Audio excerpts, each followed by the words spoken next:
Alors la photo, c'est quand même une super invention. Et quand vous en prenez, c'est surtout pour immortaliser des bons moments entre potes. Des animaux de compagnie, des paysages magnifiques, votre moitié. Souvent un truc positif. Mais parfois, on garde des photos qui cachent un lourd secret. Eh bien, rapprochez-vous, vous êtes sur Compte Fécond et aujourd'hui, je vais vous présenter une nouvelle série de photos qui, à première vue, sont tout à fait banales, mais qui révèlent après coup une histoire bien plus triste, mystérieuse ou même sombre. Parce qu'au programme du jour, vous allez voir le dernier cliché d'un mariage qui n'aura jamais lieu, la dernière image d'un youtubeur qui a vécu l'enfer au paradis, ou même un ultime selfie avant une très sombre disparition.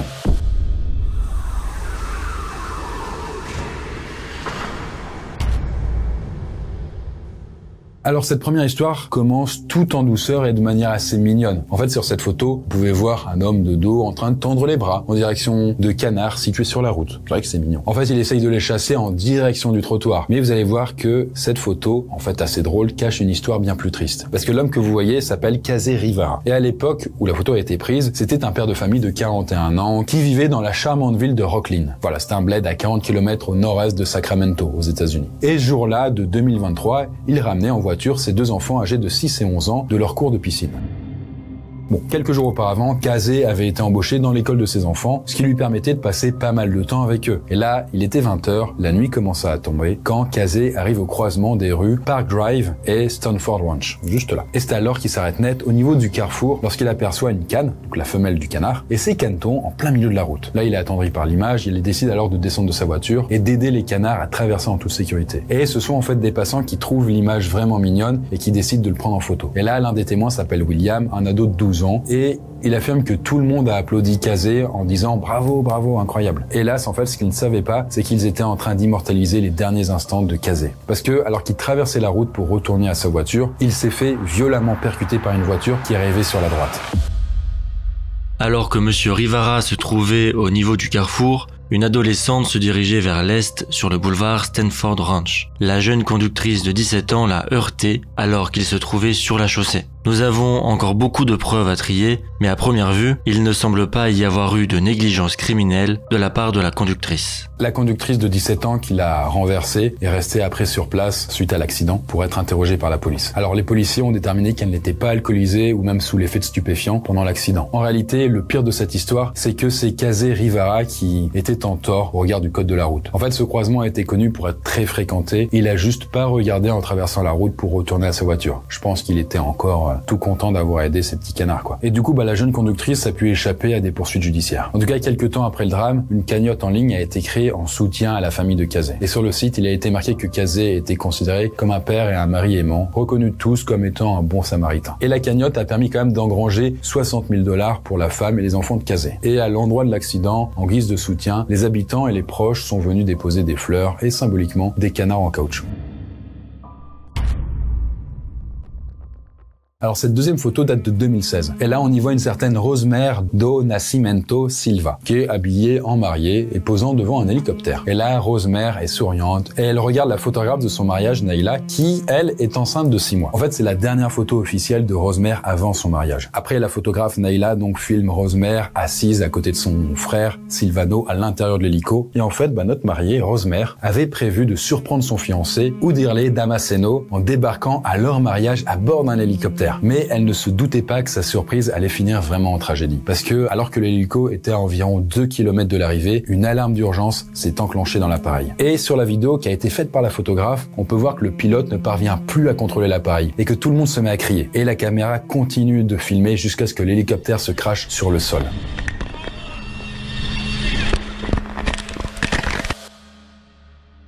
Tout le monde sera tué sur le coup. Et pendant ce temps-là, sur le lieu de la cérémonie, tout le monde ignore encore le drame qui vient de se produire. Et sur les 300 invités, seuls 6 étaient au courant de la surprise. Et parmi eux, l'un des organisateurs a commencé à flipper lorsqu'il a constaté que l'hélicoptère avait du retard. Là, il a donc appelé la compagnie de location de l'hélico, qui lui a confirmé qu'il avait pourtant bien décollé. En parallèle, les invités ont vu sur leur smartphone qu'un avion s'était écrasé pas loin, mais comme ils ignoraient la surprise, ils n'ont pas fait le lien avec Rosemary. Mais bon, après plusieurs dizaines de minutes, le pasteur qui devait devait célébrer le mariage, s'est avancé, le visage fermé, vers l'hôtel de l'église où se trouvait le futur marié. Et c'est alors le pasteur qui a annoncé la terrible nouvelle en laissant Uderley en état de choc. Et donc ce vol en hélico qui devait durer juste 15 minutes avait commencé alors qu'il faisait beau temps. Mais la météo s'était très vite dégradée et vers l'arrivée, l'hélicoptère a traversé une zone de brouillard et aurait pu, selon certains experts, entrer en collision avec un arbre. En ce qui concerne la routine du pilote dans les jours précédents, il a été vérifié qu'il avait effectué 6 vols durant la nuit et la matinée du jour de l'accident. Il a donc eu peu d'occasion de se reposer. De plus,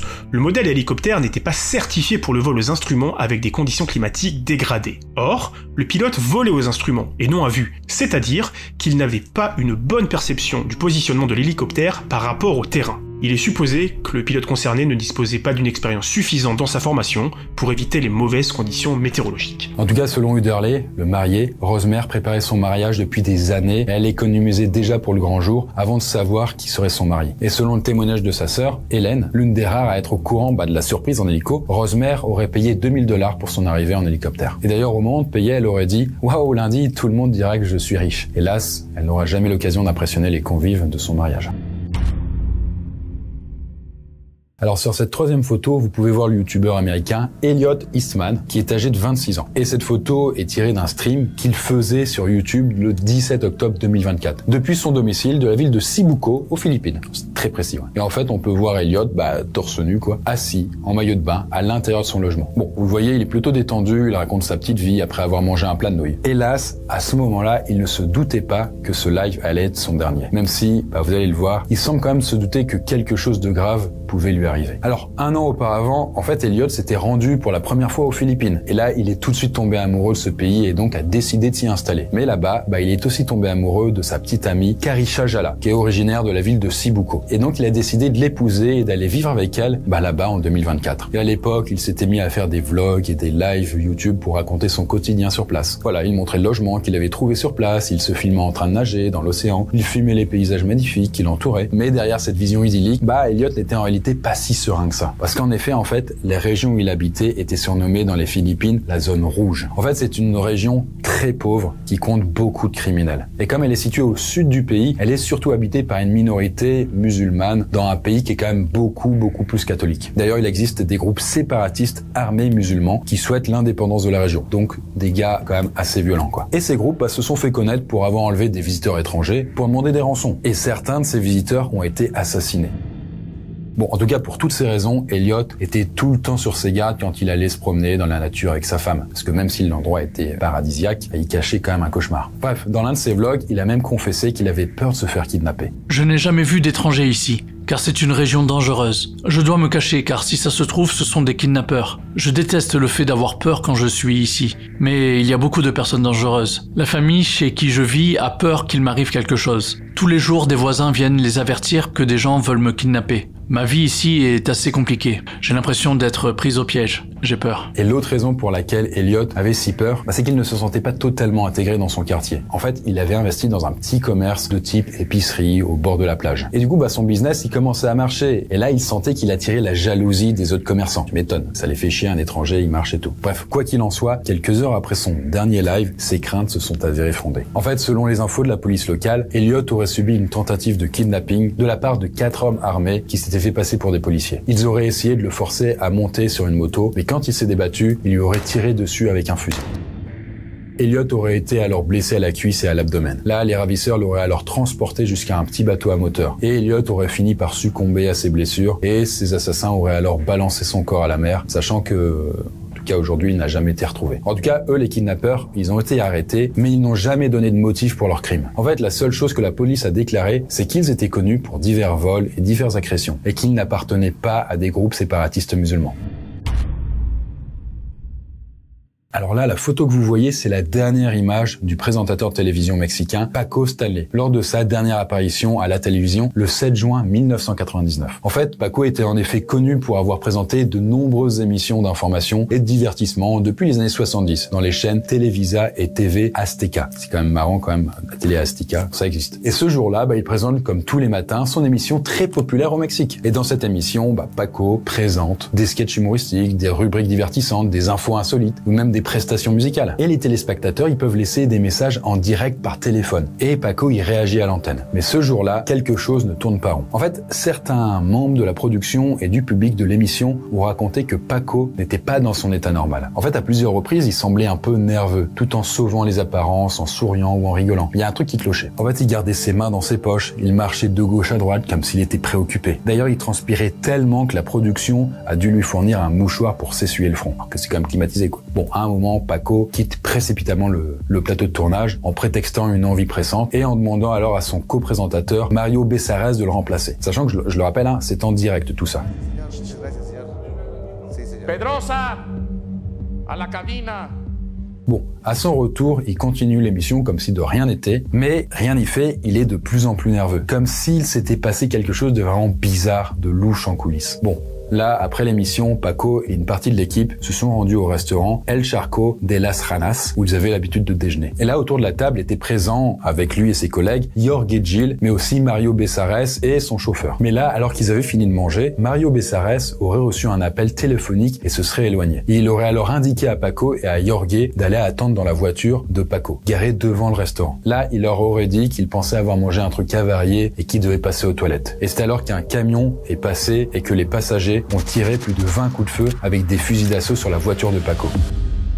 Paco Stanley a été tué sur le coup et son collègue Jorge Gil a été blessé à la jambe. Ils m'ont tiré dessus avec 6 balles de 9 mm et 2 d'entre elles m'ont atteint, une à la jambe droite et une au pied. Paco m'a éclaboussé de sang. La première balle a atteint la tête, j'étais déjà sous le choc. Puis une deuxième balle a touché, et une troisième ensuite. J'étais recouvert de sang. J'ai réagi, je me suis baissé en me disant « la quatrième arrive », et c'est arrivé. Sachant que ce meurtre s'est produit à peine quelques heures après la fin de la dernière émission de Paco, celle-là. Là, tous les journaux du Mexique ont fait la une de cette tragédie qui a vraiment, choqué le pays. Mais les assassins de Paco n'ont pas été retrouvés. En fait, l'enquête de la police s'est très vite dirigée vers une sombre histoire de trafic de cocaïne. Et il se trouve que, apparemment, Paco Stanley aurait contracté des dettes auprès d'Amezcua, qui est apparemment un trafiquant de drogue et un chef de cartel qui lui fournissait de la cocaïne. Or, il se trouve que l'une des collègues de Paco, l'animatrice Paola Durante, aurait été payée par Amezcua pour planifier son meurtre. Elle aurait alors contacté Mario Besares pour qu'il lui indique où et quand Paco pourrait être facilement assassiné. Et c'est alors lui qui aurait donné le feu vert aux assassins de Paco lorsqu'il s'était absenté aux toilettes du restaurant. Suite à ça, cette Paola et Mario ont été condamnés à de la prison pour complicité de meurtre, mais ils ont fini par être libérés faute de preuves. Bon, encore aujourd'hui, on ne sait pas pourquoi il était dans cet état très bizarre en fait lors de l'émission et qu'est-ce qui est arrivé de ces meurtriers et pourquoi ils ont fait ça.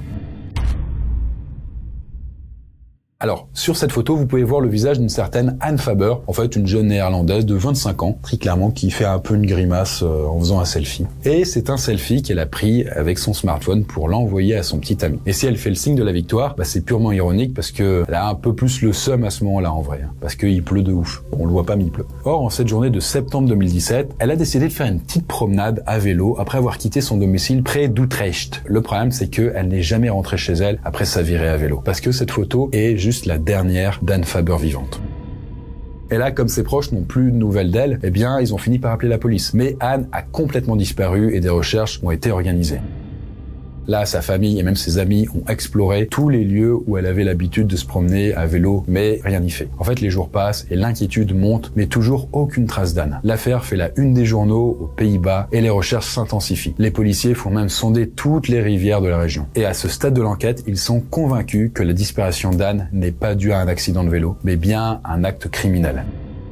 Et là, au bout de quelques jours, la police parvient enfin à retrouver sa veste et son sac à dos. Et là, il semblerait que les traces d'ADN présentes sur la veste auraient conduit les enquêteurs vers un suspect. En fait, un certain Michael P., âgé de 27 ans. Et Michael a été arrêté alors qu'il séjournait dans un hôpital psychiatrique d'Utrecht. Parce qu'en effet, c'est là qu'il préparait sa réinsertion sociale après une longue peine de prison. Sachant que Michael avait été condamné à 12 ans de prison en 2012 pour vol sur des adolescentes à Nijkerk en 2010. Et là, après 2 jours d'interrogatoire, il aurait fini par avouer avoir tué Anne. Il aurait alors indiqué où il avait mis son corps, qui a fini par être retrouvé par les policiers, dans une forêt près de la ville de Nulderpad. Et là, le récit du meurtre par ce gars, Michael, en fait aux enquêteurs, il aurait indiqué qu'il serait entré en collision avec Anne alors qu'il roulait en scooter. Une petite collision, pas violente. Là, une dispute aurait alors éclaté entre elle et lui, et là, Michael aurait alors sorti un couteau, et il aurait alors violé Anne avant de l'assassiner.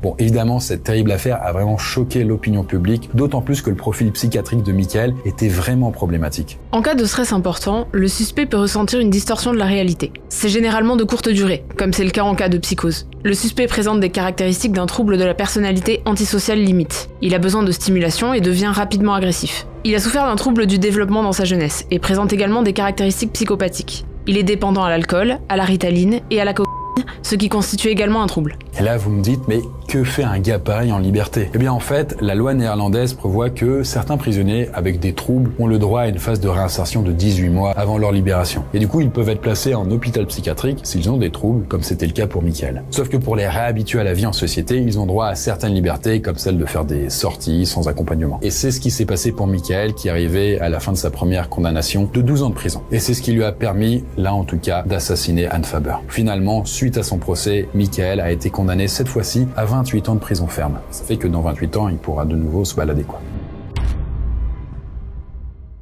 Alors, il se trouve que cette photo est la dernière d'Alexandra Fosmo encore en vie. En fait, sur cette photo, elle sourit, elle semble apaisée, et pourtant, en fait, sa vie va tourner au cauchemar peu de temps après. En fait, pour vous dire, au tout départ, Alexandra a tout pour être heureuse. Et alors qu'elle n'a que 20 ans, elle se marie avec un pasteur nommé Helge Fosmo. Alors, on peut se marier avec des pasteurs, hein, si vous le saviez pas. Donc voilà, la petite famille vit dans le petit village tranquille de Knutby, à 90 km au nord de Stockholm, donc en Suède. Et ils font partie d'une communauté pentecôtiste. En fait, c'est une sorte de variante du protestantisme. Malheureusement, ils ont un peu moins la cote, ils sont quand même plutôt connus pour leurs dérives sectaires. Bon, en tout cas, tout allait bien jusqu'au jour où Helge, donc le pasteur, décide d'embaucher une certaine Sarah Svensson comme nounou pour ses 3 enfants, qui sont nés d'un précédent mariage. Et le truc, c'est qu'en secret, Helge va entretenir une relation amoureuse avec Sarah, donc la nounou. Et là, vous allez me dire, ok, il y a un problème, le gars est pasteur et il commet le péché d'adultère, ça va pas. Eh bien, accrochez-vous, parce qu'en réalité, Helge a prévu tout un stratagème pour faire accepter sa relation avec Sarah à sa femme, donc Alexandra. En fait, notre pasteur fait croire à Alexandra que le diable lui a jeté un sort et qu'il souffre d'une maladie qui lui provoque des fortes douleurs qui l'empêchent de dormir. Et la solution, c'est selon lui que Sarah vienne dormir avec lui, car elle serait formée à lui prodiguer des soins spécifiques, comme si elle avait le don divin de guérison. La communauté pentecôtiste m'accusait d'être à l'origine de cette relation et j'étais mise à l'écart par les autres membres. Elle, j'ai réussi à me convaincre qu'il était le seul à m'aimer. Chaque nuit, nous remportions une victoire pour la volonté de Dieu à travers les rapports sexuels. Ma relation avec lui était la suivante. J'étais son esclave et il était mon maître. Je n'avais aucune volonté propre. Pendant presque toute l'année 2003, j'ai été enfermée parce que j'étais incorrigible. Dieu m'avait abandonnée et j'ai imploré sa miséricorde. Elge m'a alors dit que Dieu souhaitait qu'Alexandra soit emmenée au paradis et que je devais me racheter auprès de lui. Bon, ce qu'il faut bien comprendre, c'est que c'était pas une prescription médicale. Du coup, c'est vraiment que le pasteur Helge Fosmo, il était vraiment un peu barge. Parce que j'ai oublié de vous dire, mais avant d'épouser Alexandra, il avait déjà été marié à une femme nommée Hélène. Et un jour de prière, il aurait eu alors une vision prophétique de sa femme morte dans la baignoire. Bon, quelques semaines plus tard, eh bien, la prophétie se réalise et Hélène est retrouvée morte dans sa baignoire. À l'époque, la police conclut à un accident, mais on retrouve dans son sang une grande quantité d'un médicament qu'utilisait Helge pour ses douleurs de dos. Donc, étrange coïncidence. Bon, quoi qu'il en soit, fin 2003, Sarah, donc la nounou, commence à recevoir des SMS anonymes qui l'invitent à tuer Alexandra pour prouver son amour pour Dieu. Là, la nounou Sarah décide alors d'obéir à ce qu'elle croit être un ordre divin. Et ainsi, un matin, vers 4h40, elle décide de se rendre avec un flingue chez le voisin de la famille Fosmo, qui n'est autre que l'employeur d'Alexandra. Et là, Sarah tire sur le voisin à la poitrine et à la tête. Helge Fosmo, donc le pasteur, s'occupe alors de transporter son voisin aux urgences et par miracle, il survit. Mais pendant ce temps-là, Sarah se dirige dans la chambre d'Alexandra et l'abat de 2 balles de pistolet. 24 heures après, Sarah se rend à la police et explique avoir agi, je cite, au nom de Dieu, même si c'était par SMS. Et justement, les enquêteurs découvriront bientôt que, c'est Helge Fosmo lui-même qui était l'auteur des SMS, qui avait poussé Sarah au meurtre. Ça venait pas directement de Dieu, quoi. Il y avait un intermédiaire. En tout cas, lors du procès, Helge est condamné à la prison à vie pour complicité et incitation au meurtre. Et la chère nounou Sarah Svensson est quant à elle internée dans un hôpital psychiatrique et a bénéficié d'une remise en liberté en 2011. Eh bien écoutez, voilà pour ces terribles histoires et en même temps cette série de 6 photos. J'espère que vous appréciez toujours autant ce format. S'il y a l'une des histoires qui vous a parlé plus qu'une autre pour X raisons, n'hésitez pas à le dire et à raconter votre vécu aussi directement en commentaire. En tout cas, avant de terminer, si vous voulez des histoires un peu moins sombres et un peu plus oniriques, eh bien vous pourrez les retrouver dans le premier tome de Noisuli, mais qui n'est pas encore sorti. Il faudra attendre pour ça février 2026. Sur ce, on se retrouve prochainement sur Conte Fécond et en attendant, faites de beaux rêves.